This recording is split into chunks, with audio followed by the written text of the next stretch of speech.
আসসালামু আলাইকুম এভরিওয়ান, চলে এলাম চট্টগ্রামের একটি ঐতিহ্যবাহী খাবার নিয়ে। সেটা হচ্ছে মধুবার। আমাদের সবারই খুবই পছন্দের এই মধুবারটির রেসিপিটা আজকে আপনাদের সাথে শেয়ার করছি।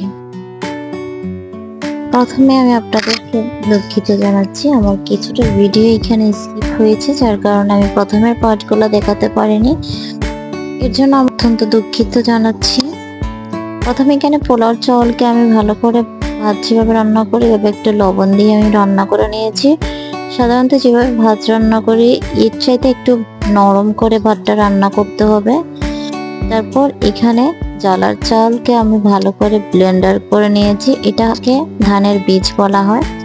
এটাকে ভালো করে ব্লেন্ডার করে আমি এখানে আস্তে আস্তে করে অল্প অল্প করে দিচ্ছি।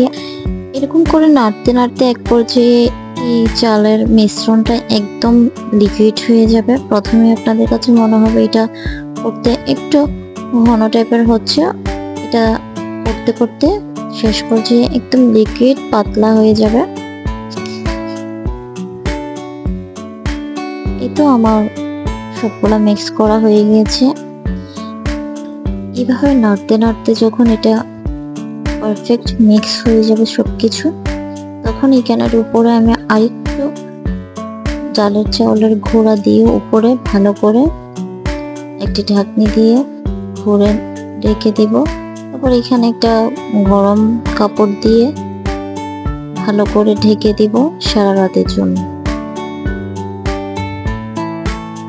এতে পরদিন সকালে আমরা সবাই মধুবারটা সার্ভ করছি।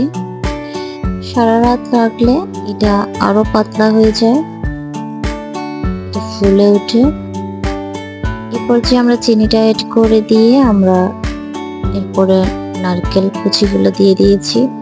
এখানে চিনি যখন অ্যাড করছিলাম তখনও আমি ভিডিওটা নিতে ভুলে গিয়েছিলাম। আপনাদের সুবিধার জন্য আমি ডিসক্রিপশন বক্সে সবকিছু ডিটেলসে লিখে দিয়েছি, আপনারা একটু কষ্ট করে চেক করে নেবেন, তাহলে ডিটেলস রেসিপিটা সম্পূর্ণ রেসিপিটা পেয়ে যাবেন।